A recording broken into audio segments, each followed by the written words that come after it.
Bonsoir à tous et bienvenue sur le plateau de Entretien avec notre invité de ce soir, c'est Gabin Babagnac, ingénieur industriel et puis expert en stratégie de développement rural, urbain et de l'habitat. C'est lui qui est le concepteur du programme présidentiel de 10 000 logements sociaux et de l'aménagement de 50 000 parcelles. On en avait entendu parler durant l'élection présidentielle plutôt de 2004. Nommé, baptisé par le président Paul Biya, les grandes ambitions. Que s'est-il passé? Pourquoi le projet n'a jamais abouti finalement au terme de l'échéance qui avait été annoncée par les autorités camerounaises? On va en parler ce soir, signalant par ailleurs que Gabin Babagnac est également le coordonnateur du programme national d'amélioration des conditions de vie des populations. C'est un projet mis sur pied récemment et qui a d'ailleurs été validé par le président de la République. En quoi consistera-t-il? On le verra, il en a d'ailleurs parlé dans ce livre, Les collectivités territoriales décentralisées au Cameroun, un bouquin qui a été publié récemment. Bonsoir Gabin Babagnac et bienvenue sur ce plateau. Bonsoir, tout le plaisir, le mien d'être ici encore une fois de plus. Comment s'est passé le voyage? Parce que vous êtes parti de Yaoundé quand même. Oui, assez péniblement, pour des raisons de mobilité, voyez-vous. Yaoundé comme Douala, on a toujours ce genre de problème de sortie des villes et d'entrée des villes. Donc la raison pour laquelle très souvent on arrive très stressé parce qu'on a comme l'impression que la distance entre Douala et Yaoundé elle est moins pénible que les pénétrantes de Douala et Yaoundé. Oui. Vous êtes Banen, c'est bien ça, parce que j'entends Babagnac, c'est un nom Banen. Tout à fait, en effet. D'où exactement? Précisément de l'arrondissement de Nituku, département du Bas-Minougo. Et la tribu, parce que je sais que chez les Banen, il y a l'Indiki, il y a l'Endobiakat et tout ça, vous êtes d'où exactement? Moi, je suis Banen de Nituku. De Nituku. Bosango, plus précisément. Et parlez-nous un peu de vos parents. Qui étaient-ils? Est-ce que vous êtes né dans votre village? Oui, disons que ma jeunesse est assez particulière, en ce sens que j'ai eu des parents qui n'ont pas eu la chance de m'éduquer. J'ai été élevé par mon oncle maternel. Donc, ce que voulez que je vous dise? C'est-à-dire que j'appartiens à cette catégorie d'enfants qui a été prise en charge par la collectivité. C'est-à-dire que j'ai senti toute une collectivité aux côtés, n'est-ce pas, de mon éducation. Le résultat, je suis un homme de la collectivité. Oui. Mais rien sur vos parents, quand même. Je me défends de ne pas appartenir à une famille nucléaire, mais à la collectivité.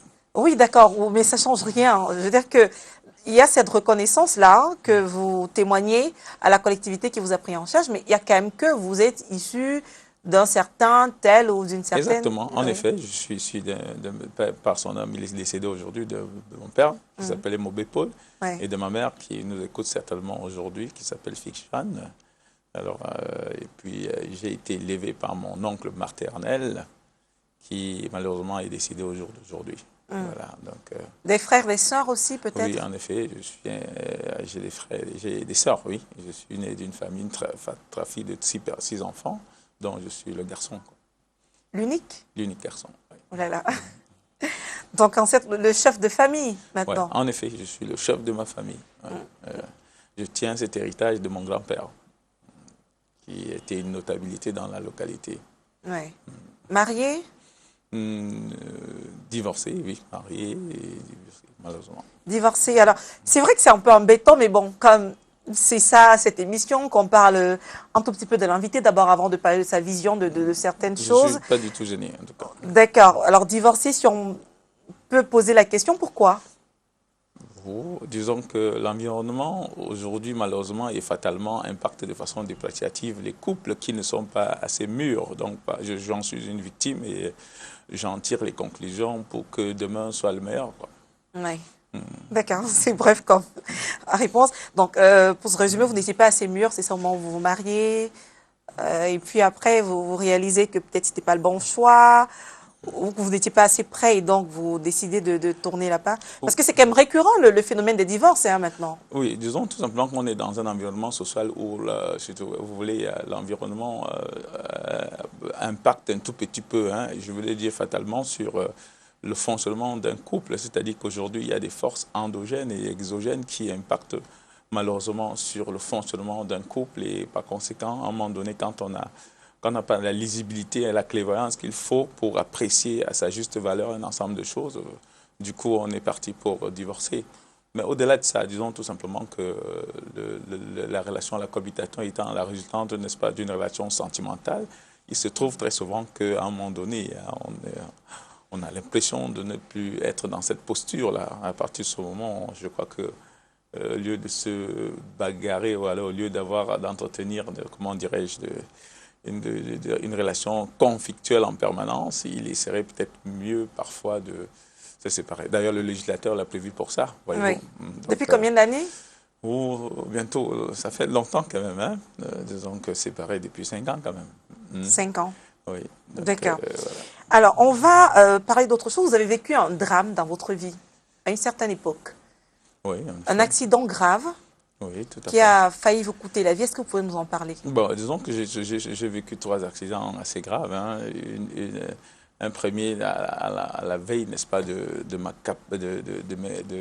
mon honorabilité comme ingénieur, et la seconde, comment dirais-je, dans le cadre, n'est-ce pas, d'une agression, hein, dont j'ai été victime, dont j'ai failli perdre la vie, et tout simplement grâce à, comment dirais-je, à l'amitié et à la collaboration d'un ensemble de personnes, je suis vivant aujourd'hui. L'agression, s'il vous plaît, parce que c'est vrai que vous passez très rapidement sur ces anecdotes qui nous intéressent parce que ça parle de vous quand même. Oui, C'était quoi l'agression? C'était des au-delà de tout, je bandits? suis un tout petit peu pudique, voyez-vous, donc c'est pour ça. Ah, Mais d'accord. effectivement, Pudique, agression, vous avez été violée. Enfin, non, il se passe tout simplement que j'ai été agressé, violemment agressé par des malfrats Ah, d'accord. que j'ai transportés dans mon véhicule pour rendre service, qui malheureusement se retrouvaient être des agresseurs, donc qui m'ont arraché le véhicule, qui m'ont abandonné dans une proximité pas loin de Yaoundé, et voilà. Et à un moment donné, ils ont pensé que je pouvais les reconnaître, ils ont décidé de me percer les yeux, malheureusement, malgré la somme des 2 coups qu'ils m'ont portés avec leurs différents couteaux, je n'ai pas pu perdre la vie, comme vous le voyez. Donc, je suis vivant, j'ai passé cette étape. Et puis, à la suite de quoi, j'ai connu un accident de voiture assez grave qui, malheureusement, est venu porter le sceau de la médisance, le sceau de, comment dirais-je, de la négativité dans le couple, comme on parlait tout à l'heure. Parce que, voyez-vous, j'appartiens à cette catégorie de personnes qui, malheureusement, a connu son mariage, comment dirais-je, mourir à petit feu à partir de cet accident-là, qui malheureusement ne m'a pas porté beaucoup de bonheur, en ce sens qu'au-delà, n'est-ce pas, des séquelles, hein, physiques et physiologiques, il s'est trouvé qu'après cet accident, je me suis retrouvé tout seul. Voilà. Oui. Vous avez mis combien de temps à l'hôpital dans cette situation? Une demi-douzaine de jours quand même, hein. Et puis une rééducation à domicile. Parce que, voyez-vous, j'appartiens à ceux qui n'ont pas très souvent été malades. Donc, j'ai un problème avec la cohabitation avec des centres hospitaliers. Donc, du coup, je passais une bonne partie, n'est-ce pas, de ma convalescence à la maison. J'ai envie de dire, c'est en famille. Oui. C'est vrai qu'on sent beaucoup d'émotions dans la voix quand vous en parlez. Et, c'est peut-être pour ça que vous ne vous donnez pas assez de détails. Vous parlez tout à l'heure de pudeur. Mais est-ce que c'est impudique de parler? Vous n'êtes pas responsable de ce qui vous est arrivé, à moins que vous ne ressentiez une certaine culpabilité peut-être? Non, non, non. Alors, tout simplement que chaque fois qu'il est question de parler de sa vie familiale, de sa vie intime, de sa vie privée, hein, pour moi, le moi est nuisible. C'est-à-dire que très souvent, je ne parle pas directement de moi. Et quand il s'agit de questionner, n'est-ce pas, justement, des choses qui ont relation directe avec la vie familiale, on voit entrevoir effectivement ma pudeur. Mais au-delà de tout, je suis en capacité de répondre, ne serait-ce qu'au minima, n'est-ce pas, de toutes les questions que vous avez préparées à propos. D'accord. Alors, après cet accident, vous avez pratiquement sombré en quelque manière parce que financièrement, matériellement, vous étiez quand même assez bien assis avant l'accident et après, avec tout ce que ça suscitait, entre le divorce, entre les soins hospitaliers, vous avez quand même sombré. C'était une période noire pour vous.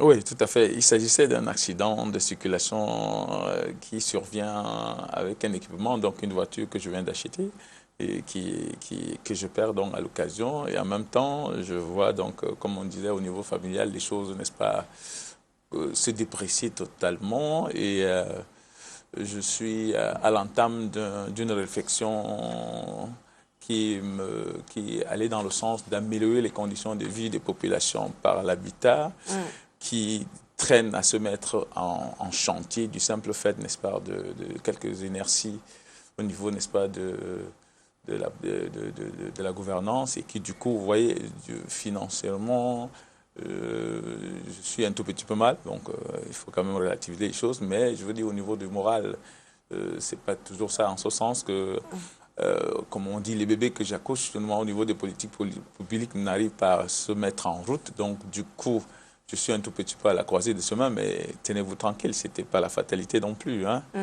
Et je suis de ceux qui pensent qu'il faille bien que ce genre de situation vous arrive pour que vous mûrissiez et que vous cultivez l'excellence à la limite. Parce que dos au mur, très souvent, on a des réflexes qui, certes de précarité, mais des réflexes qui préparent et qui cultivent des réflexes comment dirais-je, de réflexes d'homme d'État. Hein. Quand je parle d'homme d'État, il ne faut pas entrevoir cette posture administrative, mais un homme d'État et un républicain, de mon point de vue, c'est quelqu'un qui très souvent agit pour le devenir de son pays que de soi-même.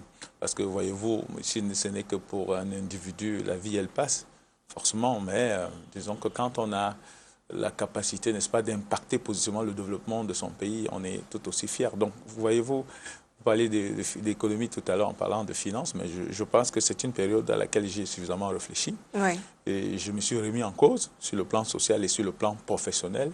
J'ai appris à devenir, n'est-ce pas? J'ai appris à être. Donc, après avoir appris à être, à savoir faire et à savoir être, j'ai appris à devenir dans la société.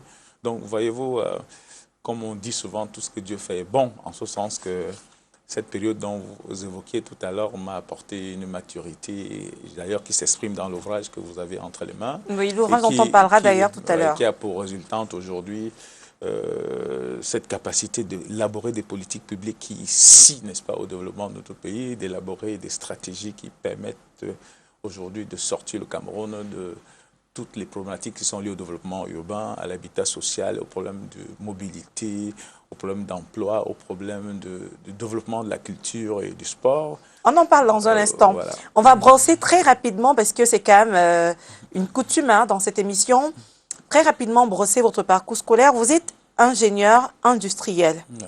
De quelle école? De l'Université libre de Bruxelles, département polytechnique. C'était tout le parcours universitaire que vous avez fait dans cet établissement, oui, ou vous avez commencé au Cameroun? Oui, mais malheureusement, moi j'ai terminé mon cycle secondaire en Belgique. Hein.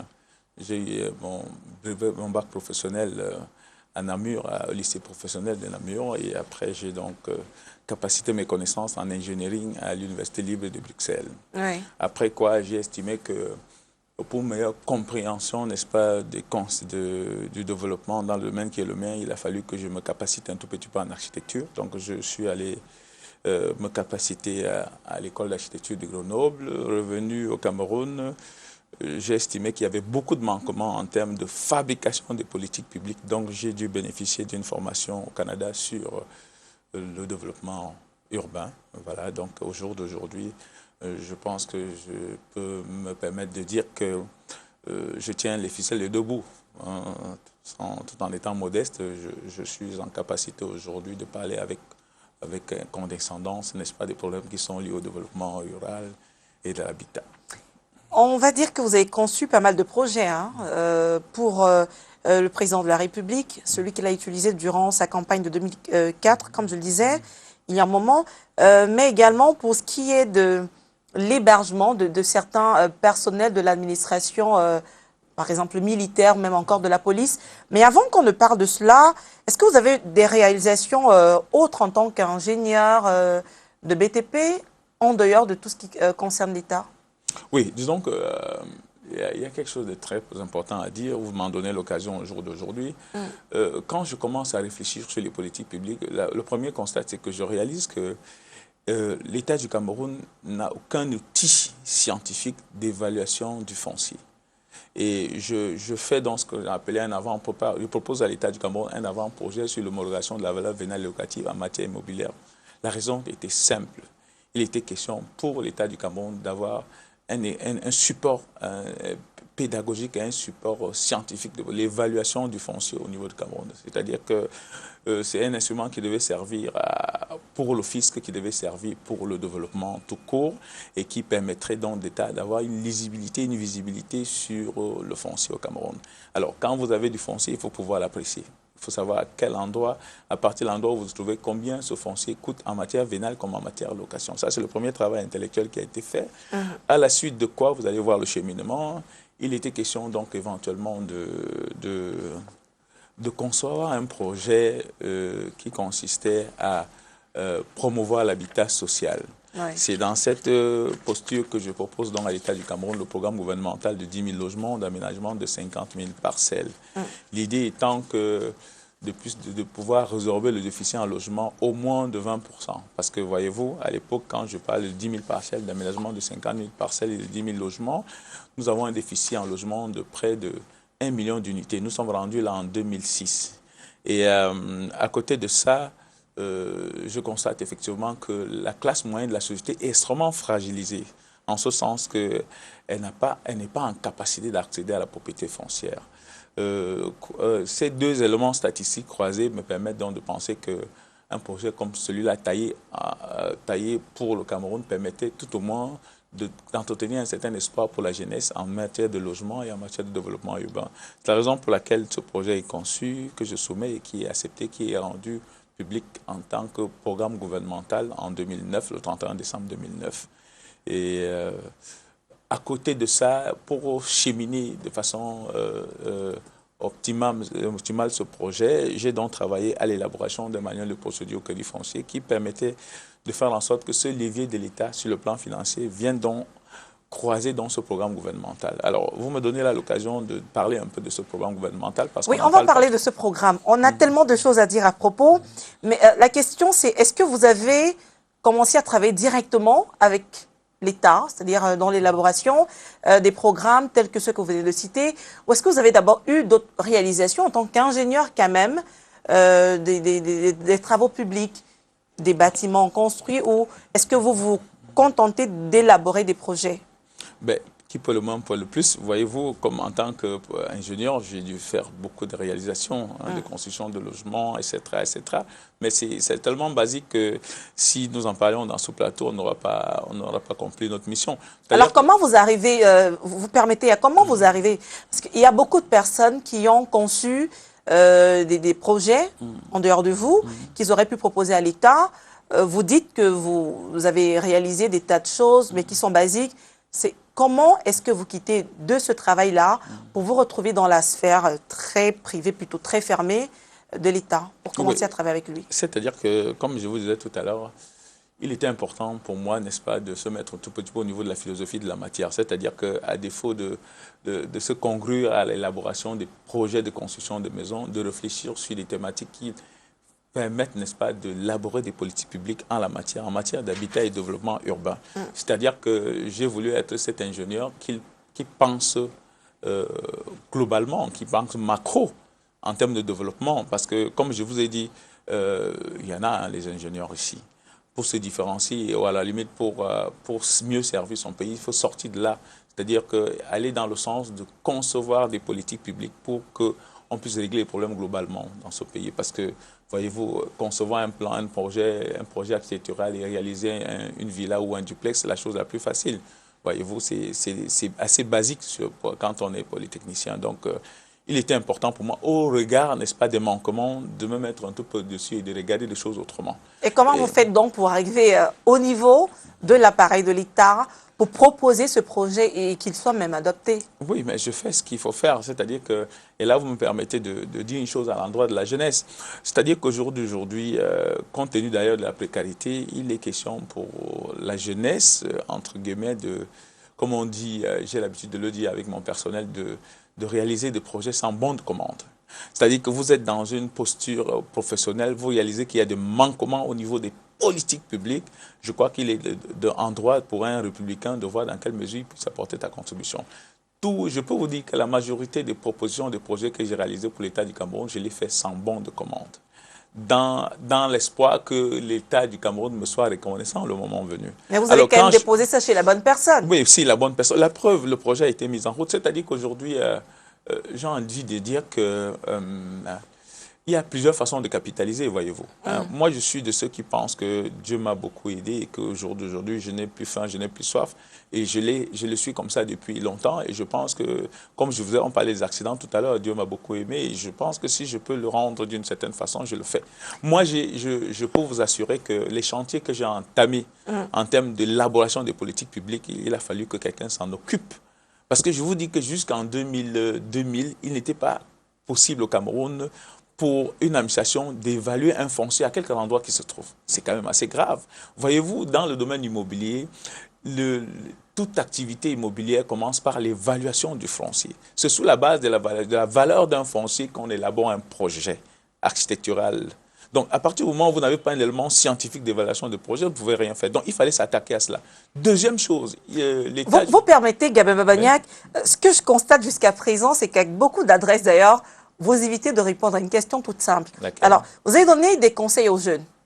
Vous leur dites, il faut concevoir des projets, pas sur bonne commande. Oui. N'attendez pas que l'État vous en demande, concevez des projets. Maintenant, ils vous suivent. S'ils conçoivent des projets et qu'ils veulent les faire parvenir jusqu'à l'État, peut-être aussi tenter de faire adopter leurs projets, c'est comment est-ce qu'ils procèdent?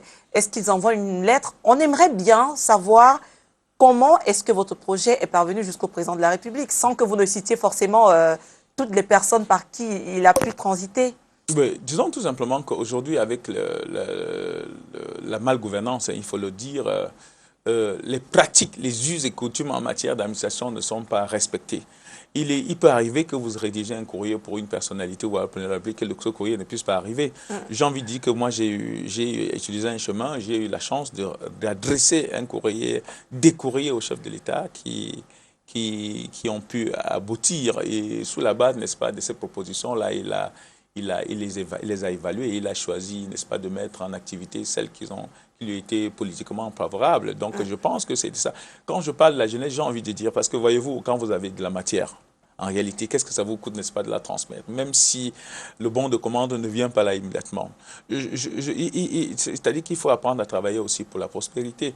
Et comme je vous ai dit, il y a plusieurs formes de capitalisation. J'ai très souvent envie de dire aux gens que j'ai du temps. Parce que le temps, on l'a frontalement. Qui vous dit que demain ou après-demain, je ne serai pas récompensé pour ce travail-là? Parce que je vous assure que vous ne pouvez pas imaginer le travail qu'on a pu faire dans ce domaine-là. Quand vous parlez des avant-projets de loi, vous ne pouvez pas vous imaginer ce qu'il faut faire. L'outil statistique, c'est-à-dire que jusqu'en 2000, il n'était pas capable pour l'État du Cameroun d'évaluer le nombre de déficients en logement qu'on a au Cameroun. On n'était pas en capacité de savoir qu'est-ce qu'est le nombre de logements décents qu'on puisse avoir au Cameroun. On n'était donc pas forcément en capacité d'élaborer des projets valables, en ce sens qu'on ne peut pas élaborer un projet dans un domaine particulier quand on n'a pas un ensemble d'indicateurs statistiques. Ça, c'est le travail qu'il a fallu faire. Ça m'a amené à découvrir le Cameroun entier, dans son entièreté.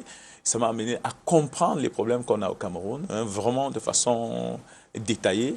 Et ça m'a donc permis éventuellement d'élaborer tous les projets que vous connaissez. Oui, alors on va continuer avec ce projet. Hein. Donc, il est adopté. Vous le transmettez, il est adopté, mais pendant un moment, c'est ce que mes sources m'ont dit, peut-être que c'est faux, vous êtes pratiquement écarté de l'implémentation du projet. C'est-à-dire que pendant qu'on l'implémente, on ne fait plus appel à vous, on n'est carrément pas plus au courant de votre existence.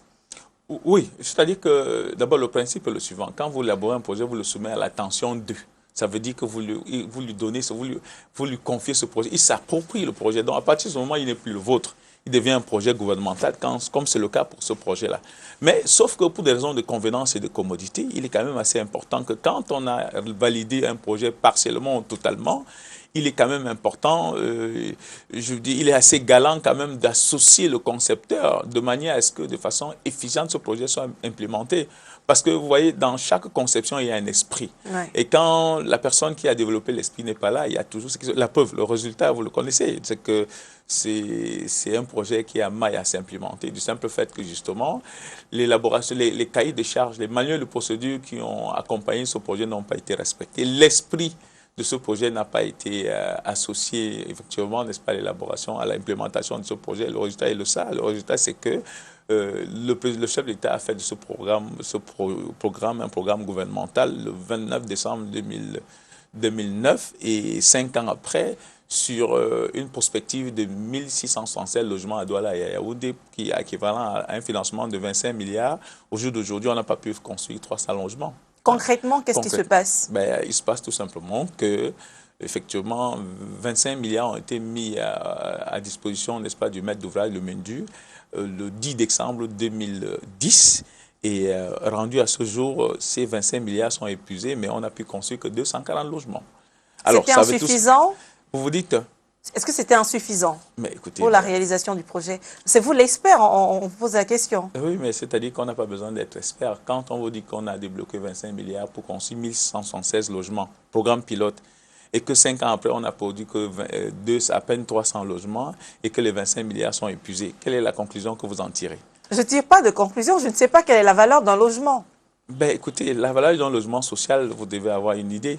La valeur d'un logement social, 25 milliards, ça fait, si vous voulez, pour parler plus simplement, 25 milliards, c'est le prix, n'est-ce pas, c'est la valeur économique, n'est-ce pas, de 2000 logements à peu près. Oui. Vraiment, 2000 logements au minimum. Alors quand on vous dit qu'avec 25 milliards, on n'a pu construire que 240 logements, vous comprenez bien qu'il y a quelque chose qui ne va pas.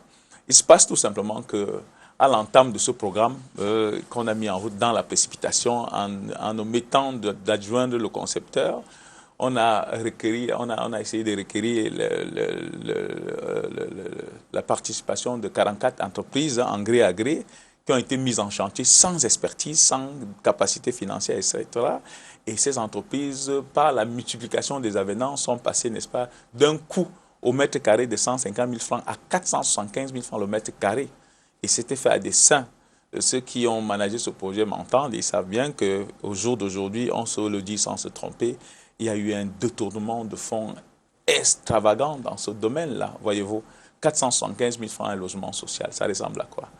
Même le bâtiment le plus important au Cameroun, c'est-à-dire la présidence de la République, n'a pas coûté 475 000 francs le mètre carré. Alors quand on arrive à réaliser au Cameroun, dans un pays de précarité, j'avais envie de dire un pays sous-développé, un logement social à 475 000 km², ça veut dire que quand vous prenez la taille moyenne d'un logement de 100 m², il vous coûte 47,5 millions. Alors, ce n'est pas sérieux, ça. Je crois qu'il faut avoir le courage de le dire. Et aujourd'hui, je puis vous dire que c'est quelque chose qui est quand même assez décourageant, fondamentalement. C'est quelque chose qui est assez décourageant et qui ne permet pas à la jeunesse d'avoir une lisibilité, une visibilité, justement, sur son avenir.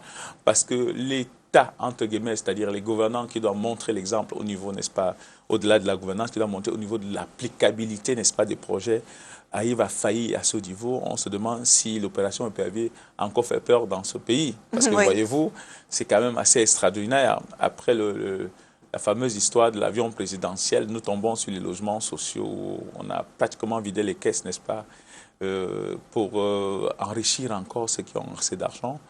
On peut dire que c'est quand même assez dépréciatif. Et à quoi est-ce que ça... Enfin, je veux dire, quel est le but quand des ministres, j'imagine que l'argent transite par des caisses, des ministres, pour parvenir jusqu'à certaines personnes qui vont exécuter le projet. Maintenant, on ne sait pas si les détournements se sont faits au niveau des ministères ou plutôt de ceux qui sont en dessous d'eux. Mais pourquoi est-ce qu'on pourrait détourner tout cet argent sans jamais réaliser au moins la moitié? Oui, écoutez, moi j'ai cessé d'être naïf. Je suis le concepteur de ce projet et je peux vous dire qu'aujourd'hui j'ai compris sur le plan politique et sur le plan les dysfonctionnements de ce programme-là. Alors, la réalité est la suivante. Au Cameroun, aujourd'hui, on peut considérer qu'on a au Cameroun à peu près 1 850 000 logements décents. Et dans les 1 850 000 logements, les fonctionnaires, c'est-à-dire les hauts commis de l'État, ont 52% de ce parc immobilier. 52%. Ça veut dire que c'est les bailleurs principaux. C'est les bailleurs principaux. En d'autres termes, encourager la promotion du logement social viendrait donc à remettre en cause au niveau du fonctionnement tout ce patrimoine immobilier qu'ils ont bâti. Et j'ajoute à cette statistique une autre statistique qui veut dire qu'au jour d'aujourd'hui, tous les détournements publics dont font l'objet, n'est-ce pas, ces communes de l'État, près de 60% ont été investis dans l'immobilier. Donc, ils sont propriétaires d'une part majoritaire du programme. Donc, du coup, promouvoir un logement social, non seulement permettre de ne plus faire de bonnes affaires, parce qu'ils ont en même temps créé l'inflation. Voyez-vous, le coût du loyer aujourd'hui, c'est parce qu'ils tiennent les ficelles. Ouais. Deuxième chose, c'est aussi une possibilité de ne pas donner à l'enfant du pauvre, entre guillemets, la capacité d'accéder à une propriété foncière. L'idée étant de s'approprier, n'est-ce pas, tous les leviers économiques, n'est-ce pas, de ce pays. Mais qu'est-ce que ça change? Je veux dire, ce qu'on a construit avant, ils ont quand même réussi parce qu'on met souvent ça en vente, vous pouvez louer, vous pouvez acheter. Donc, ils ont suffisamment de moyens pour, une fois que ces logements seront construits, aller les acquérir encore pour continuer d'être les propriétaires qui sont. Donc, qu'est-ce que ça change finalement? Oui, mais c'est-à-dire que ça paupérise les populations et c'est même ça le plan, d'où l'État, le coup d'État intelligent dont je parle par rapport au chef de l'État. Parce que, voyez-vous, les quelques logements qui ont été construits dans le cadre du programme dont on parlait tout à l'heure, à Yaoundé et à Douala, ils sont encore été rachetés par qui? Par eux-mêmes. C'est-à-dire qu'à partir du moment où on vous produisait, pendant qu'on attend 1676 logements et vous produisez 240, et que les 240 sont rachetés entre les copains et les amis, parce que justement, on élimine de façon intelligente, n'est-ce pas, le petit Camerounais que vous êtes, en vous disant, écoutez, ce logement, on doit le payer cash. Qui est en capacité de payer un logement dans un immeuble en copropriété de 15 à 27 millions de francs? Ça, c'est la première chose. Donc, du coup, parce qu'ils ont trésorerie, ils ont les moyens, donc ils ont racheté tous ces logements à Douala et Yaoundé. Allez, je vous prends un défi, allez chercher un logement à Banga Bakoko et à Olembe, vous ne trouverez pas un logement. Ils se sont rachetés, ils ont racheté ces logements-là. C'est pareil pour tous les projets qui sont venus avant. Hein. Vous allez que quand vous arrivez à Fandena, il y a une cité là-bas, il y a un logement, un programme de logement, pas sociaux, de programme de logement qui a été réalisé là-bas, allez demander qui sont les propriétaires. Donc moi je pense que c'est quelque chose de très négatif qui consiste à ces gens, n'est-ce pas, à faire en sorte que les populations soient paupérisées au profit, n'est-ce pas, de leur famille. J'ai envie de dire que les gens se sont organisés pour que le renouvellement de la classe politique administrative se fasse par le sang, pas par le mérite, en ce sens que les gens ont détourné beaucoup d'argent pour constituer des patrimoines. Voyez-vous, on est dans un pays où les gens ont garanti la vie même de leurs petits-enfants au détriment des populations camerounaises majoritaires. Et vous dites que c'est un coup d'État intelligent contre le président de la République. Oui, tout ça. Mais est-ce que ce ne sont pas les lois qui ont été mises en place et les lois d'ailleurs que lui-même a laissé mettre en place qui aujourd'hui favorisent tout ce que vous venez de citer? De quelle loi vous parlez? Je veux dire que quand ces personnes se retrouvent capables d'aller acheter ces logements, que vous le savez, que je le sais, que des tas de personnes le savent, le chef de l'État peut le savoir. Pourquoi est-ce qu'il ne fait rien? Non, ce n'est pas ça le problème. C'est-à-dire que vous parlez de loi. Je suis en train de dire que... ça veut dire que ce n'est pas illégal, c'est ce que je suis en train d'essayer de dire. Est-ce que c'est illégal pour eux d'acheter s'ils ont les moyens de le faire? C'est illégal. Je vais vous expliquer pourquoi. Pourquoi? Le commis de l'État a l'art de contourner la loi. Et le commis de l'État, généralement, fait des choses dans le sens, n'est-ce pas, de tirer la ficelle de son côté. J'ai envie de vous dire, d'abord un indicateur. Les activités qui sont liées à l'immobilier au Cameroun, c'est les activités les moins taxées. Voyez-vous, au Cameroun, on ne paye que la taxe foncière. Et l'État a besoin d'argent. Parce que justement, ils sont propriétaires majoritaires. Ils n'ont pas envie de développer, de faire ce qu'il faut faire dans ce sens-là. C'est important quand même que les loyers, les loyers soient taxés dans ce pays. On ne le fait pas parce que justement, comme je vous ai dit, ils sont majoritaires. De l'autre côté, j'ai envie de vous dire que je vous parlais d'un logement social pour que vous compreniez qu'il y a certaines personnes qui ne sont même pas éligibles à l'acquisition d'un logement social. En d'autres termes, un logement social, c'est un logement qui est conçu avec la contribution de l'État, dont l'argent du contribuable. Par conséquent, les conditions d'éligibilité à un logement social, au-delà des aspects économiques, vont tirer vers des aspects assez importants. C'est-à-dire qu'au jour d'aujourd'hui, celui qui est éligible à un logement social, celui qui a fait la démonstration de ce que, au regard de ce qu'il soit un travailleur du secteur formel, il est dans une incapacité, n'est-ce pas, de pouvoir accéder à la propriété foncière par lui-même. À partir de ce moment-là, on met à sa disposition ce qu'on appelle un logement social, pour lui permettre d'être efficace dans son activité professionnelle. Donc, il ne s'agit pas seulement d'avoir de l'argent pour accéder à un logement social, mais il faut être en capacité de pouvoir accéder. J'ai envie de dire que le logement social est fait pour ceux qui sont fragilisés par la situation économique. Et c'est pour ça qu'on pense à 15 millions et plus. Il n'est pas question qu'un ministre de la République, un directeur général de la République puisse accéder à un logement social. Mais M. Gabin-Baragna, vous dites des choses qui sont contradictoires. C'est-à-dire que tout à l'heure, vous le mentionnez vous-même, oui. Les prix auxquels on vend ces logements sociaux sont assez élevés. Quand on 15 millions minimum, ce n'est pas quelqu'un qui est fragilisé sur le plan social qui va quand même pouvoir Non, acquérir non, je ne suis un pas en logement. contradiction. Je dis une chose simple, hein, Oui. c'est très important de le comprendre. Oui. Ces logements dont je parle, ce pas des logements sociaux. Du simple fait, n'est-ce pas, quand on tient compte, n'est-ce pas, la façon dont elles sont conçues, on ne construit pas le logement social à ce prix. On s'organise avec les facilitations de l'État pour que le logement soit moins disant. À partir de là, on ne l'a pas réalisé dans des normes précises, ce n'est plus un logement social. D'accord. Voyez-vous. Et deuxième chose, je suis en train de vous dire que le logement social, c'est une volonté politique qui tient compte de quelque chose de fondamental. C'est-à-dire, pour mettre en place un programme de logement social, il faudrait établir la cible. C'est la cible qui vous permet, n'est-ce pas, de déterminer le prix. C'est-à-dire que c'est un programme dans lequel, avant même de commencer le programme, vous savez à combien vous allez le vendre. Parce que vous avez étudié la cible concernée. Alors, si c'est des gens qui ont des revenus inférieurs ou égaux à 300 000 francs, vous faites des logements pour eux. Et dès qu'ils sont construits, elles croisent, n'est-ce pas, les capacités, n'est-ce pas, de cette cible-là. À partir de ce moment, il n'y a pas de problème. C'est pour ça que vous parlez des conditions d'éligibilité tout à l'heure.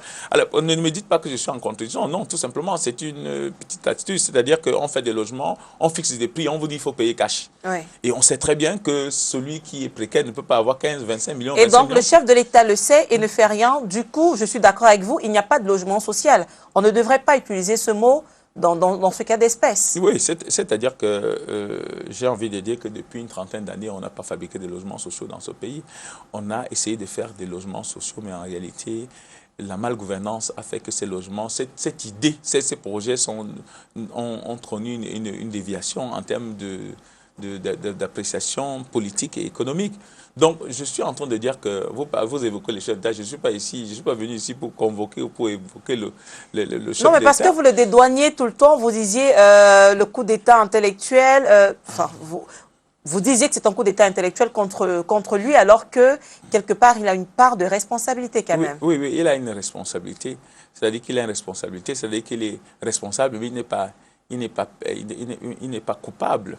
Il est responsable, mais il n'est pas coupable. Il a une responsabilité philosophique en ce sens que c'est à lui que les Camerounais ont confié l'avenir de ce pays. Mais moi, j'ai une compréhension d'un décret, hein, voyez-vous. Un décret présidentiel, c'est le chef de l'État, par cet acte, vous confie une part de ses responsabilités que vous devez appeler en son nom. Et à partir du moment où ce projet ne marche pas, effectivement, il a cette responsabilité d'évaluer fondamentalement. Mais quand je dis que je parle de coup d'État intelligent, j'évoque donc justement cette idée qui veut que ceux qu'il a nommés n'arrivent pas à implémenter ces programmes politiques, ces programmes économiques, c'est ce que je veux dire. N'arrivent pas parce qu'ils ne veulent pas, c'est ce que vous dites. Parce qu'ils ne vont pas, ils ont un plan, ils ont un agenda caché et ils ne veulent pas implémenter parce que, voyez-vous, ce n'est pas les moyens qui manquent. Je parlais du programme gouvernemental, 25 milliards, 240 logements. Ça ressemble à quoi? Vous n'allez pas dire que le chef d'État, d'accord, il a une responsabilité. Et quand il le sait, qu'est-ce qu'il fait? Parce qu'il faut dire quand même que vous l'avez rencontré après. Quand le projet a traîné, qu'il n'a pas pu être implémenté comme il fallait, il a voulu comprendre ce qui se passait. Et donc, votre nom a été mentionné et donc vous avez rencontré le président de la République. Oui, c'est-à-dire que je ne veux pas, comme je vous ai dit, je ne veux questionner les attitudes, n'est-ce pas, du chef de l'État, pour qui j'ai d'ailleurs mis mon vote, c'est-à-dire que je voudrais rester dans ma posture de républicain. C'est-à-dire que j'estime qu'il a fait ce qu'il avait à faire, parce que pour le projet dont vous parlez, je sais un peu comment ça s'est passé, il a fait ce qu'il a à faire. Il se passe tout simplement que ceux qu'il a nommés, n'est-ce pas, pour implémenter ce programme, n'ont pas voulu le faire selon les règles de l'art. Ils ont voulu plutôt, n'est-ce pas, ils ont trouvé en cela un moyen de s'enrichir encore plus. Voyez-vous, moi c'est comme ça, c'est-à-dire que je n'ai pas... nous allons passer toute la soirée ici. Non, mais justement, on a évacué ça maintenant, on est en train de parler de vous. On dit, effectivement, vous l'avez rencontré après, le président de la République, dans le cadre de ce projet. C'est-à-dire qu'en tant que concepteur de ce projet, il a fallu que j'explique un peu de mon point de vue ce qui n'allait pas dans l'implémentation de ce projet. C'est ce qui a été fait. Et au regard, n'est-ce pas, de cette situation, je crois qu'il y a une orientation qui a été donnée au niveau de la production des logements sociaux. Et j'ai envie de dire que si tout se passe bien, il y aura un autre programme, une autre vision des choses qui est en train d'être implémentée, qui fera en sorte que, effectivement, si tout se passe comme convenu, qu'on puisse quand même avoir la possibilité de produire des logements sociaux dans ce pays. Le logement social, par définition, c'est un logement moins cher. C'est une volonté de l'État. Et c'est de l'argent de l'État qu'on met là-dedans pour faciliter l'accès à la propriété foncière aux Camerounais les plus fragilisés par la situation. Et quand on n'arrive pas à le faire, ça veut dire qu'on ne pense pas à l'avenir, voyez-vous. Comment voulez-vous qu'un jeune puisse avoir une visibilité sur l'avenir? Vous savez qui va construire dans les zones non constructibles, dans les marécages? Mais c'est certaines personnes qui aujourd'hui n'ont aucune visibilité sur l'avenir. Et quand ils ont attrapé 5 millions de francs ou 2 millions ou 3 millions dans une cotisation, ils vont résoudre ce problème de logement parce que le loyer aujourd'hui greffe à plus de 50% les revenus, n'est-ce pas, de tous les Camerounais. Donc à partir de ce moment-là, quand vous avez reçu un peu d'argent, vous avez l'impression que c'est quelque chose qu'il faut résoudre pour sécuriser votre famille. Et en parlant d'élite, une élite en général, c'est quelqu'un qui accède à la propriété foncière. Et c'est un critère extrêmement fondamental à l'éligibilité à l'élite. Donc, quand on dit chez nous, surtout nous les Bantous, on dit vous êtes un homme, vous êtes quelqu'un, ça veut dire que vous avez construit. Et ça veut dire aussi que vous êtes affranchi, ça veut dire que vous êtes devenu un homme. Alors quand on empêche un individu qui est en capacité, intellectuellement parlant et financièrement parlant, d'accéder à la propriété foncière, ça veut dire qu'il y a un problème. Donc voyez-vous, je pense que par ce biais, on a vraiment fragilisé la classe moyenne. Elle n'existe même presque plus, la classe moyenne. Et d'où les problèmes qu'on a au jour d'aujourd'hui, fondamentalement. Et on n'a pas que le problème de logement, on a également un problème d'urbanisation globale. C'est-à-dire que quand on regarde la ville de Douala, aujourd'hui, on n'est pas capable de comprendre quelle est la véritable architecture. On se pose la question, parce qu'il y a des images satellites, on se pose la question, est-ce que cette ville a été pensée avant? Est-ce que vous vous êtes déjà posé cette question? Oui, j'ai la modestie de dire que toutes les villes sont pensées. Peut-être que la qualité de la pensée, c'est-à-dire que c'est peut-être l'ingénierie qu'on a mis en place pour penser ces villes qui peuvent être dépreciatives. Ouais. Je reconnais que les politiques publiques dans ces derniers temps n'ont pas été très bien élaborées parce que très souvent élaborées par des gens, par des expertises, pas avérées. Ça, c'est une vérité. Mais à côté de ça, je crois que le problème se pose beaucoup plus au niveau de l'implémentation. Les tolérances administratives et les dysfonctionnements au niveau de l'appareil de l'État et les ambitions politiques ont fait en sorte que nos villes ressemblent à des villages fondamentalement. Parce que, voyez-vous, on a laissé faire, on a d'un côté laissé faire, de l'autre côté, on n'a pas mis en place des politiques qui puissent permettre de faire en sorte qu'on puisse se sentir dans la ville. Véritablement. Donc, c'est pour ça que nos villes sont devenues comme elles sont, parce qu'on a un problème d'implémentation. Le problème du Cameroun, ce n'est pas un problème de projet. Je crois que les problèmes, quoi qu'on dise, malgré les insuffisants, les projets sont élaborés, mais ça pose le problème au niveau de l'implémentation. C'est pour ça que je parlais de coup d'État tout à l'heure, parce que quand on a pensé un programme et qu'il connaît des faillites au niveau de l'implémentation, ça veut dire que la machine ne marche pas. Ça veut dire qu'il y a des segments d'activité opérationnelle qui posent des problèmes. Fondamentalement. Oui, et vous avez d'ailleurs mis sur pied un programme qui va permettre de résoudre quelque peu, s'il est implémenté comme il le faut, ces problèmes. Mais avant, je souhaiterais qu'on parle également de cette architecture de nos villes qu'on présente. Douala à l'horizon 2035, Yaoundé et même Kribi. Pour Kribi, d'ailleurs, je propose qu'on regarde très rapidement cette vidéo. Et ensuite, de votre regard d'expert, vous nous direz si ce n'est pas un peu utopique d'envisager qu'à l'horizon 2035, la ville de Kribi ressemble exactement à ce qu'on va voir à l'instant. A deep water port with roughly 20 wharfs, a zone for industrial and logistics activity, a multimodal transport corridor, a new city. With the goal of making the complex a perfectly integrated entity, the four parts will have an interrelated dynamic that will influence the structural and functional development of the whole.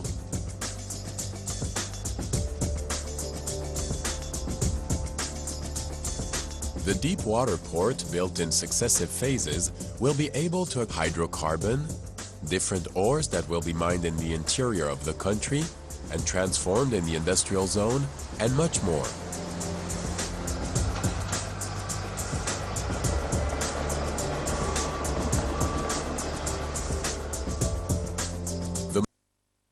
Voilà, alors on a vu quelques images qui sont passées à l'antenne et on en a beaucoup comme ça sur Douala, sur Yaoundé. Toutes les personnes, je dis toutes les entreprises qui viennent aujourd'hui prendre des marchés, proposent des maquettes que l'État valide. Mais est-ce que Kribi, en 2035, pourrait effectivement ressembler à ce qu'on vient de voir? Oui, mais oui et non. Oui, parce que un programme, quand il y a de l'intelligence, on est en capacité de l'implémenter. Non, parce que j'ai peur que tous ces projets-là ne sont pas endogénisés. Voyez-vous, aujourd'hui, il n'est pas possible de développer un pays sans tenir compte des références économiques et socioculturelles de ce pays. Très souvent, malheureusement, dans notre pays, c'est les autres qui conçoivent nos projets. Nous, nous avons des idées de projets, les autres viennent en faire des projets. Et voyez-vous, pour passer d'une idée de projet à un projet, il faut élaborer le cadre normatif, c'est-à-dire comment, avec qui, dans quelles conditions économiques et socioculturelles, au profit de qui. Au profit de qui? Alors, vous attendez quoi d'un pays ou alors d'une institution internationale qui vient pour un projet le réaliser, qu'il puisse, n'est-ce pas, faire en sorte que ça puisse profiter beaucoup plus aux populations? Moi, je crois que dans cette opportunité, il se sert d'abord, véritablement. Ouais. Donc, voyez-vous, l'assainissement, c'est le maillon le plus important. Parce que, voyez-vous, un déchet qui se pose sur la rue, de façon naturelle, elle a en capacité de se retrouver dans un caniveau à 60%. Donc, c'est 40% à peu près des déchets que Isakam, pour citer son nom, met dans ses camions pour aller les déverser fondamentalement. Donc, 60% rentrent dans les caniveaux. Parce qu'il a plu, parce qu'il y a eu un vent, parce que, etc., etc. Alors maintenant, quand vous vous occupez d'un segment d'activité en laissant d'autres, un autre segment qui est le plus important, c'est-à-dire l'assainissement, qui vient le faire? C'est les populations, c'est les collectivités. Et je dis non, surtout que quand on paye beaucoup d'argent pour ça, parce que sans risque de me tromper, une ville comme celle de Douala dépense pratiquement 8 milliards de francs l'année pour payer cette entreprise pour ne faire qu'un travail partiel. Donc, je pense qu'une fois de plus, vous voyez, c'est quelque chose de très important. Et quand je parle de synergie, je parle de défense des politiques publiques parce qu'il y a beaucoup de choses qu'il faut mettre en synergie. Cette année, je crois que l'État du Cameroun a prêté pratiquement 50 milliards de francs pour l'acquisition des moustiquaires imprégnés. Mais écoutez, ne soyons pas idiots. Ce n'est pas les moustiquaires imprégnés qui soignent ou alors qui limitent le paludisme. Le paludisme est une pandémie qu'on résout à travers les activités d'hygiène et de salubrité d'assainissement. C'est un problème environnemental. En d'autres termes, il est question pour le Cameroun de soigner cette image à travers des activités d'hygiène et de salubrité que de payer les moustiquaires imprégnés. Parce que le moustiquaire imprégné, il ne sert que partiellement. Combien d'heures vous passez dans votre chambre? Je vous pose la question. Alors, si on investit 50 milliards de francs pour payer, mais ça ne résout pas le problème de paludisme parce que ces moustiques-là, on vous pique au salon, à la véranda, etc., et partout, au bureau, etc. Donc, et avec le même montant, on aurait pu alors, faire... avec les mêmes 50 milliards, par exemple, on aurait pu saupoudrer ça à toutes les collectivités territoriales décentralisées qu'aujourd'hui, ils seraient en capacité de résoudre de façon efficace ce problème. Hein. Donc, il y a un problème d'orientation. Au Cameroun, fondamentalement, on ne sait pas dans quoi investir en priorité. C'est-à-dire que quand on dit qu'on veut traiter les problèmes qui sont liés au palu, il faudrait que le ministère à la fois de l'Habitat et de l'Environnement et le ministère de la Santé se mettent en activité qui croisent les politiques publiques. Et c'est ce qui manque au Cameroun. C'est pourquoi je vous disais que les gens ne veulent pas travailler fondamentalement. Voyez-vous, ce n'est pas sorcier ce que je suis en train de dire. Vous dépensez 50 milliards pour acheter les moustiquaires imprégnés, 50 milliards, vous donnez ça aux collectivités. Je vous assure qu'à 50% au moins, les problèmes de palu sont résolus dans ce pays. Mais comme ça intéresse certaines personnes de passer des marchés comme ça, d'acquérir ce genre de matériel qui ne sont même pas produits localement, c'est quelque chose d'intéressant pour certaines personnes, au détriment des populations, véritablement. Donc, c'est pour ça que je continue à dire que au niveau, n'est-ce pas, de la machine administrative, il y a quelque chose qui ne va pas. Et quand on regarde bien, on voit bien que les gens ne veulent pas travailler. Pourquoi ils ne veulent pas travailler, on ne sait pas, parce qu'ils sont payés quand même un truc même pour ça. Oui, peut-être à cause du coup d'État intelligent dont vous parliez. Alors, il y a aussi le deuxième pont sur le Vouri, qui a beaucoup fait parler. C'est un gros projet qui a été financé par la France, tout compte fait. Mais des gens se posent la question de savoir est-ce que ça va réussir à résoudre le problème de desserte des populations de Bonabéry qui se posait. Parce qu'on a l'impression que ce pont, d'après certains experts, n'est pas construit selon les règles de l'art.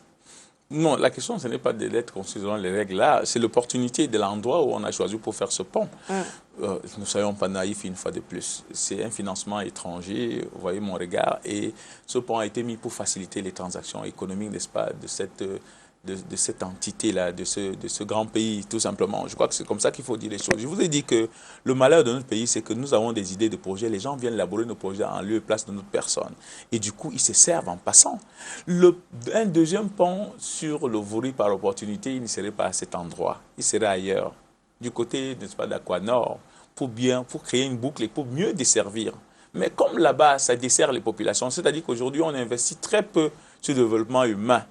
on investit sur des choses qui ont une rentabilité directe par rapport au porte-monnaie des uns et des autres, au détriment des populations. Parce que je peux vous dire en tant qu'expert dans ce domaine aussi que ce pont, il n'est pas à l'endroit. Si on répond à la question de au profit de qui, si on répond à la question de au profit de qui ce pont est fait, il n'est pas à l'endroit.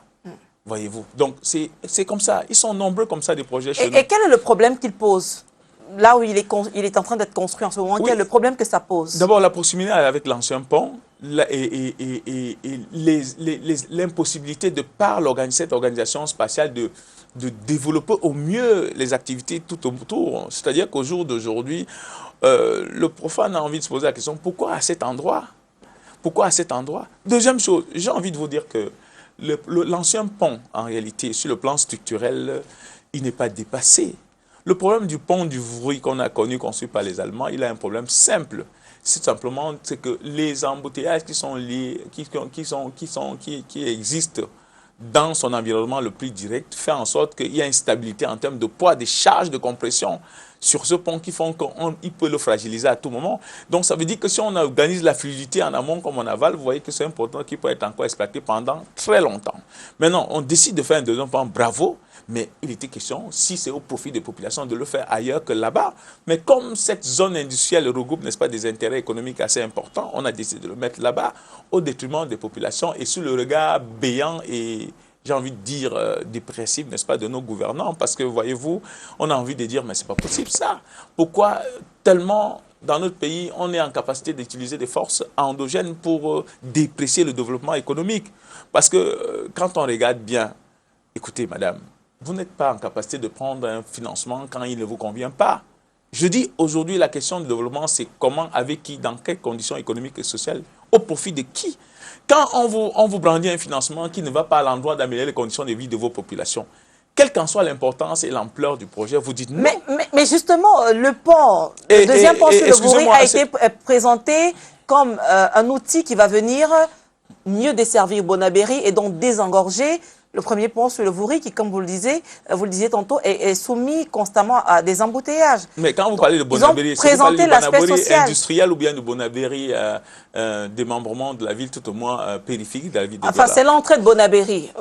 Maintenant, après, on peut se retrouver dans la zone industrielle de Bonabéry. Desservi qui d'ailleurs? Desservi qui? Les populations, ce sont elles qui restent... C'est pas ça. Là, ce projet va desservir les industries tout autour, mais ne va pas desservir les populations. Le problème dans notre pays, c'est qu'on n'investit pas beaucoup sur le développement humain. L'être humain n'est pas mis en exergue, n'est pas mis au centre, n'est-ce pas, de toute réflexion économique. C'est ça le problème. C'est pour ça qu'on a... il y a une sorte de divorce entre nos gouvernants et les populations. Le problème aujourd'hui, et c'est ce que j'essaie de faire, c'est de réconcilier, n'est-ce pas, nos gouvernants avec les populations. Parce qu'on a les populations ne se reconnaissent pas en ces projets, parce qu'on ne leur a pas posé la question de ce qu'ils veulent, d'où la décentralisation. Parce qu'il faut avoir une autre compréhension de la décentralisation. Par exemple, la décentralisation, c'est donner le pouvoir d'une manière au peuple, aux populations, de choisir leurs projets, de les mettre en route, de les suivre et de les évaluer. Alors, si chaque fois que vous allez concevoir des projets à partir de Yaoundé et que vous allez les implémenter sans l'avis, sans les références, sans tenir compte des références économiques d'une certaine localité, vous aurez travaillé pour rien fondamental. Il faut investir pour le développement humain, c'est très important. Quand l'homme est mis au centre d'une réflexion économique, vous êtes sûr que l'impact, il est visible, il est lisible fondamentalement. Et vous parlez tout à l'heure de décentralisation. Ça veut dire que, parce qu'on a abordé beaucoup de problèmes, on vient certainement de parler du pont du Vroui, mais on a parlé d'autres choses aussi. J'ai envie de vous poser la question sur le décret du Premier ministre qui fait débat actuellement. Déjà, c'est une bonne chose pour la décentralisation et peut-être aussi, finalement, une bonne chose pour les communes d'arrondissement. Oui, bah, écoutez, vous savez que il faut prendre les choses dans le bon bout. La décentralisation a cette particularité qu'elle permet une meilleure gouvernance. C'est un segment, n'est-ce pas, de la bonne gouvernance, la décentralisation. Et pour mieux comprendre la décentralisation, il faut la comprendre à deux niveaux. Au niveau philosophique, c'est-à-dire que ce transfert de compétences vers les collectivités territoriales décentralisées telles que le DCSE, mais il y a une autre compréhension de la décentralisation qui est au niveau opérationnel.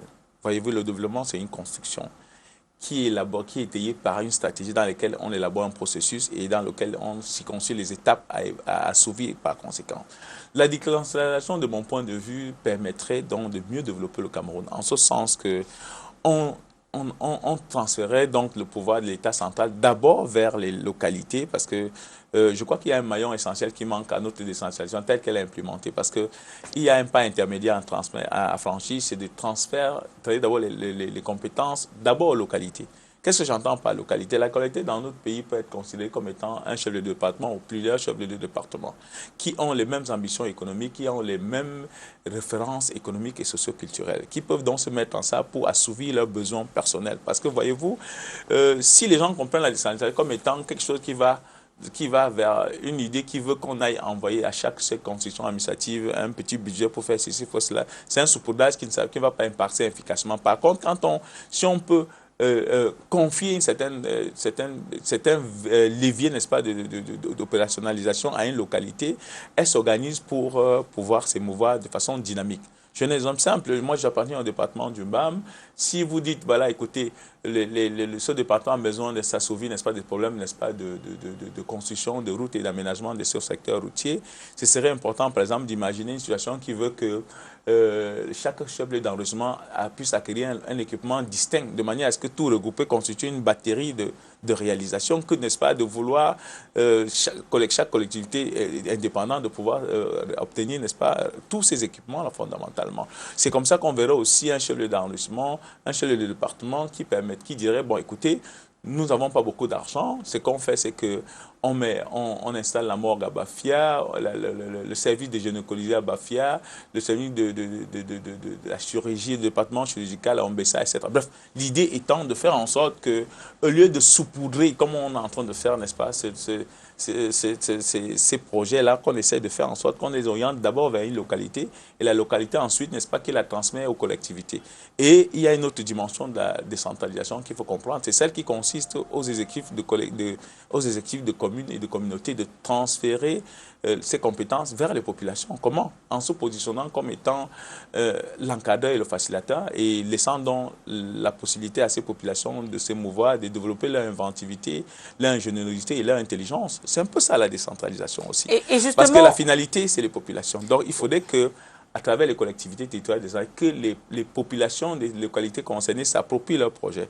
Il s'agit de les mettre en activité. C'est ça qui va résoudre le problème d'emploi et le problème de mobilité, etc. etc. Et est-ce que vous pensez que le décret qui a été signé par le Premier ministre, Philippe Moyan, pour justement transférer les marchés aux communes d'arrondissement, peut déjà permettre aux communes de mieux travailler parce que ça leur donne accès à plus de ressources, mais également permettre aux populations de se développer plus rapidement? Oui, disons que moi je considère ce décret comme étant une décision d'urgence politique, hein, véritablement. Parce que comme vous allez le constater, son implémentation aura des difficultés véritablement parce que, effectivement, comme je disais, c'est une démarche politique d'urgence pour laquelle on n'a pas suffisamment mûri, hein, au niveau de l'opérationnalisation. Je suis sûr qu'il faudra attendre encore longtemps pour que cette volonté politique s'implémente véritablement parce que, voyez-vous, les conditions de son implémentation n'ont pas été véritablement élaborées. Donc, et puis, c'est encore une fois de plus quelque chose qui montre qu'on ne comprend pas très bien ce que ça veut dire la décentralisation. Parce qu'en réalité, le marché de demain ne sera conçu ni par la communauté humaine, ni par le maire, mais par les populations. C'est pour ça que je vous dis que la finalité, c'est-à-dire que l'action finale, l'opération finale de la décentralisation, c'est de confier le pouvoir aux populations.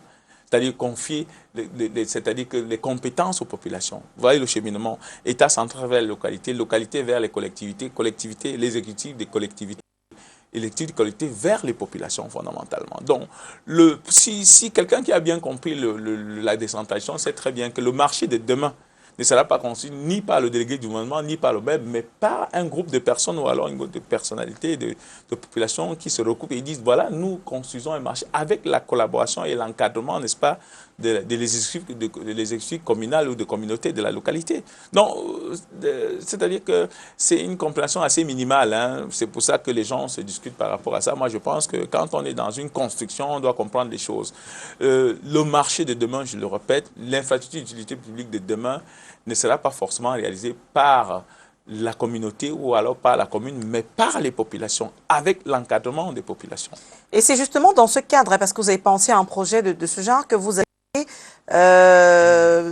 fait paraître ce livre, les collectivités territoriales décentralisées au Cameroun pour un développement de convergence rapide et efficace. Vous dites que ce sont les populations qui doivent contribuer dans le futur davantage à développer la société. Dans le cadre de ce projet, comment est-ce que vous voyez ça concrètement? Oui, voyez-vous, au jour d'aujourd'hui, on parlait tout à l'heure des désordres urbains, c'est-à-dire insécurité, insalubrité, etc., inondation, ça c'est le désordre urbain, véritablement. Et aujourd'hui, ce désordre urbain est causé par des travailleurs précaires, c'est-à-dire que c'est la débrouillardise. Pour vous dire, aujourd'hui, plus de 7,5 millions de personnes sortent tous les matins pour aller se débrouiller. Oui. C'est ces gens qui créent des difficultés, n'est-ce pas, dans le fonctionnement d'une ville. Et nous pensons que c'est de la responsabilité des collectivités. Donc, c'est aux collectivités territoriales décentralisées de prendre en charge ces individus. En faisant quoi? En s'assurant, en apportant un encadrement à ces populations qui se situent à 3 niveaux. Formation, financement, encadrement. Formation, financement, encadrement. Il s'agit, de mon point de vue, pour toutes les collectivités territoriales décentralisées, de regrouper dans le cadre d'une mutuelle tous ces travailleurs, n'est-ce pas, du secteur informel, de manière à pouvoir leur apporter la formation, le financement et l'encadrement qu'il faut. Donc, en d'autres termes, de mon point de vue, si cette volonté politique, cette politique publique est implémentée, les problèmes de chômage, les problèmes de mobilité, les problèmes d'emploi seront, les problèmes de, comment dirais-je, de développement de la culture et du sport seront donc résolus par ce biais. Parce que, voyez-vous, si nous prenons l'arrondissement de Douala 5e et que nous imaginons que le maire de cette ville puisse regrouper tous ces Bensikina, le Bayam Selam, et constitue pour elle une mutuelle qui va donc être assurée, qui va avoir une sécurité, qui va être immatriculée, qui va donc permettre, n'est-ce pas, d'impacter positivement au développement de leur pays. Vous comprenez bien que ces gens-là, à défaut d'être ce qu'ils sont aujourd'hui, peuvent être des acteurs importants au développement de notre pays, mais il s'agit pour eux d'être encadrés fondamentalement. Et pour qu'ils soient encadrés, il faut qu'ils soient organisés. C'est donc la responsabilité de la collectivité territoriale décentralisée concernée qui pourra donc recevoir, n'est-ce pas, l'appui de l'État ou bien des bailleurs de fonds pour encadrer ces individus parce qu'ils sont importants, ces gens-là. Donc, il faut tout simplement les encadrer. Donc, vous voyez, il y a autant de problèmes comme ça qu'on peut résoudre au niveau de la collectivité territoriale décentralisée. J'ai envie de dire qu'aujourd'hui, le maire est au centre de tout développement local parce qu'il entretient une proximité avec avec la localité, dont il connaît mieux les problèmes de cette localité et il est en capacité donc effectivement de pouvoir réaliser les choses à son niveau. Mais qu'est-ce que vous allez faire justement pour que ce soit possible? Croiser ça, pour rapprocher ça, n'est-ce pas, au développement urbain et donc à l'habitat, j'ai fait une proposition d'avant-projet de loi sur les compétences et prérogatives des collectivités territoriales en matière foncière, domaniale et de l'habitat. L'idée, c'est de faire en sorte que le maire puisse vivre, n'est-ce pas, de tout ce développement immobilier dans cette localité. Voyez-vous, le domaine immobilier, c'est le domaine dans lequel on paye moins d'impôts, véritablement. C'est-à-dire que le bailleur vous prend 100 000 francs, vous êtes 10 dans un immeuble, mais en réalité, il ne paye que la taxe foncière au final. Mais ce n'est pas sérieux, ça. C'est pas sérieux. Donc, j'ai envisagé cette hypothèse qui veut que, pour résoudre les problèmes de proximité, n'est-ce pas, des conflits avec les locataires et les bailleurs, que le maire soit le juge de proximité. Et pour qu'il soit le juge de proximité pour toute opération de cession ou de location, n'est-ce pas, d'une opération immobilière, il faudrait que le loyer et toutes ces transactions soient immatriculées à la collectivité territoriale. Ça permet au maire, n'est-ce pas, d'identifier l'objet, de l'évaluer à son niveau et de contrôler. Ça permet aussi d'entretenir une certaine proximité en matière de services, d'amassage d'ordures, de courrier, etc. Et ça donne des indicateurs assez importants sur le plan sécuritaire, sur le plan stratégique, de manière à ce que, en fait, l'idée c'est que désormais que le maire s'occupe de beaucoup de choses, de son organisation urbaine, qu'il s'occupe, n'est-ce pas, de gérer tous les problèmes qui sont liés au foncier et qu'il s'occupe, n'est-ce pas, de résoudre les problèmes de proximité qu'on peut avoir en termes de conflits entre le locataire et le bailleur. Oui, vous parliez des mutuelles tout à l'heure. Vous parliez d'organiser les différentes activités de débrouillardise, comme on les appelle aujourd'hui, en mutuelle pour pouvoir avoir une meilleure lisibilité et pour pouvoir mieux les encadrer. La question c'est, qu'est-ce que ça va changer? Parce que peut-être tous les corps de métier de débrouillardise ne sont peut-être pas réunis pour le moment en mutuelle, mais on sait qu'il y en a beaucoup. Mais on n'en ressent pas forcément l'impact sur le plan de développement social. Oui, disons que les organiser, le premier avantage, c'est qu'on les mobilise, on les encadre, on a une visibilité sur eux et on peut mieux acquérir un financement à leur nom. C'est-à-dire la collectivité peut lever des fonds pour cette personne organisée véritablement. Et ça permet de faire en sorte que les gens se spécialisent et chacun essaie de faire le travail selon les règles là, fondamentalement. L'idée, c'est de dire que ces gens, ils sont importants pour le pays, mais de mieux les organiser par corps de métier pour pouvoir acquérir des financements et pour pouvoir avoir une traçabilité sur leur activité. Et les organiser aussi, ça suppose que, parce qu'on a besoin d'un financement, que le financier puisse avoir une traçabilité sur l'activité économique qu'il développe fondamentalement. Donc, il s'agit pour les collectivités de voir dans quelle mesure elles puissent encadrer ces gens-là à travers une organisation qui consiste d'abord à les mutualiser, à les sécuriser et à faire en sorte que, à partir d'une organisation interne, qu'on puisse, n'est-ce pas, leur apporter un financement, les installer, etc. Et développer, l'idée, c'est de moderniser les secteurs de services et de développer, tout au moins, de fixer les bases d'une industrialisation des secteurs de production.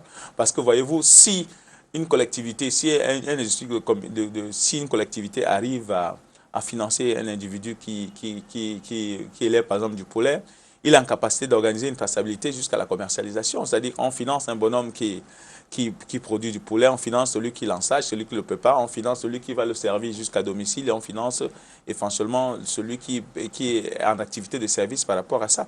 Donc, voyez-vous, en fait, l'idée, c'est de faire en sorte que les activités qui sont réalisées aujourd'hui puissent générer des ressources pour l'État et pour ses populations et faire en sorte que ces gens-là vivent mieux du produit de leur activité fondamentalement. Et voyez-vous, il y a beaucoup de projets qui ont été mis en place au Cameroun pour encourager la jeunesse, par GR1, par GR2, etc. Mais en réalité, la façon dont on a donné des crédits aux gens n'était pas dans la... On ne pouvait qu'aboutir à ce que ça aboutit aujourd'hui, c'est-à-dire le non-remboursement. Parce que quand vous dites à un jeune, écoutez, je vous donne 1 million de francs pour votre projet, quand vous n'avez pas le problème, vous résolvez le problème sanitaire, le problème de logement et le problème machin, tout ça ne peut pas. C'est-à-dire que ces 500 000 francs, c'est 1 million de francs quand il va les avoir, il a un problème de loyer, il faut le résoudre, etc. Il a un problème de santé, d'éducation. Donc, c'est un ensemble de choses. Pour que quelqu'un soit en activité, il faudrait qu'il y ait une sécurité sociale qui lui permette d'aller à l'hôpital. Il faudrait qu'il y ait un encadrement qui lui permette d'avoir un logement. Il faut qu'il y ait un encadrement qui lui permette de scolariser ses enfants. Mais ça, il faut également la participation des banques. Effectivement, c'est même possible. Et est-ce que vous avez commencé à faire ce travail-là? D'où l'organisation de ces individus. Le banquier, pour qu'il finisse, il doit calculer son risque. Et il ne peut calculer son risque sur la base, n'est-ce pas, des éléments importants, c'est-à-dire l'organisation. Ça, c'est important. S'il y a 100 banques Amselam qu'il faut financer à Douala 5e, par exemple, ce serait mieux, n'est-ce pas, qu'elle soit constituée en mutuelle ou organisation, de manière à ce que cette mutuelle puisse prendre la responsabilité de rembourser le crédit le moment venu. Voyez-vous, une personne prise individuellement ne peut pas bénéficier aujourd'hui. Ces gens ne sont pas bancables, comme on dit, mais regroupés dans le cadre d'une mutuelle encadrée par une collectivité territoriale décentralisée, ces gens-là seraient en capacité, n'est-ce pas, de pouvoir acquérir des financements qui passeraient donc par la formation et l'encadrement. L'idée étant de faire en sorte que ces gens-là, à la suite de quoi, puissent payer leurs impôts, faire en sorte qu'ils puissent vivre décemment. Et est-ce que vous avez déjà commencé à rencontrer des banques ou alors des sociétés qui pourraient participer également à l'implémentation de ce projet? Oui, j'ai fait le tour. Tout ce qu'on attend aujourd'hui, c'est le OK, n'est-ce pas, du ministère de l'administration territoriale qui doit apporter ce projet parce qu'il s'agit des collectivités territoriales décentralisées pour implémenter. Voyez-vous, demain, madame, c'est qu'on est avec les opérateurs téléphoniques aujourd'hui, demain ou après-demain, il serait possible, n'est-ce pas, d'aller au marché sans argent. Il suffirait tout simplement d'avoir transféré dans votre crédit de téléphone un ensemble une certaine somme pour que le moment venu arriver dans un marché, vous puissiez commercer, n'est-ce pas, en utilisant votre téléphone. Donc ça, c'est autant de choses qu'on a mis en place, assez complexe à expliquer dans le cadre d'une émission comme celle-là, mais qui permet de moderniser l'activité des activités économiques, de faire en sorte que qu'on n'utilise plus beaucoup d'argent, enfin de transporter de l'argent, de faire en sorte qu'on puisse utiliser ce qu'on a. De plus, aujourd'hui, la majorité des Camerounais en ville, en zone urbaine, ont des téléphones. Donc au jour d'aujourd'hui, à partir de ce prisme-là, on peut s'organiser pour qu'il y ait une certaine facilité au niveau, n'est-ce pas, des activités économiques et qui, surtout, ça permet d'avoir une traçabilité sur les activités de production. L'idée étant de savoir ce qu'on mange et où ça a été produit et dans quelles conditions ça a été livré, fondamentalement. Donc, ce que vous dites, c'est la décentralisation, c'est possible à condition que les populations s'approprient elles-mêmes leur développement et cela, ça pourrait aller plus rapidement par les mutuelles. Oui, je voulais dire que la décentralisation trouve son sens Quand les populations se sont appropriées évidemment leur développement, c'est ça le résultat de la décentralisation. La décentralisation, c'est un mécanisme qu'on met en place pour mieux organiser la gouvernance, mieux organiser de manière à ce qu'elle impacte de façon positive le développement des populations.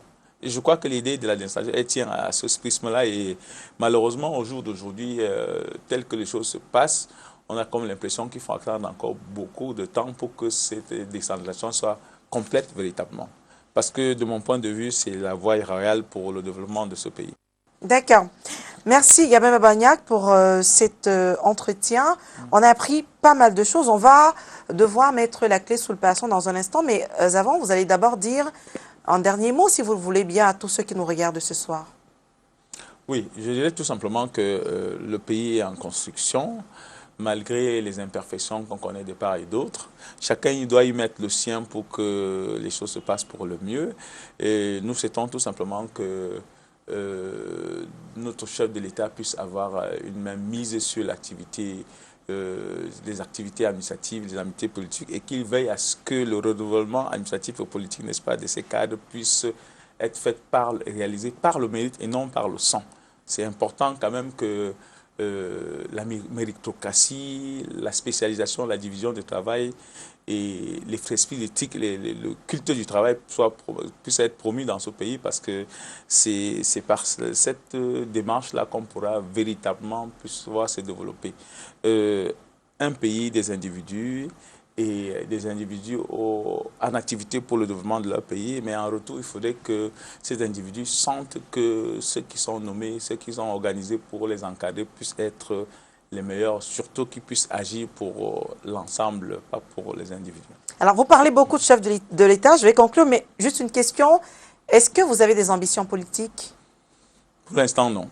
Tout l'instant, ce que je vous ai dit tout à l'heure, c'est que je sers mon pays dans l'espoir que mon pays soit reconnaissant au regard, n'est-ce pas, de ce que j'aurais produit. Et la reconnaissance, pour vous, elle peut prendre quelle forme? La reconnaissance, au-delà d'être matérielle, elle peut être tout simplement quelque chose de philosophique, c'est-à-dire que de savoir, très souvent, de dire, voilà, le travail est bien fait, de savoir de dire, bon, écoutez, de mettre en exergue, n'est-ce pas, cette dimension éthique et morale, n'est-ce pas, de la démarche d'un individu, véritablement. Même une nomination en tant que ministre, pourquoi pas? Oh, vous voyez, je suis... De l'habitat. Qui peut le plus pour le moins. Et du développement. Qui peut le plus pour le moins. Comme je vous ai dit, je sers mon pays pour l'instant, à partir du niveau où je me trouve, dans l'espoir que mon pays puisse être reconnaissant, n'est-ce pas, de ce que j'aurais fait, véritablement. Maintenant, ce bénéfice peut être économique, il peut être politique, il peut être social. Le plus important est d'être au service de son pays. D'accord, merci Gabin Babagnac, merci à vous qui nous avez suivis chez vous. On se retrouve très bientôt sur les antennes de STV. Passez une excellente nuit. À bientôt.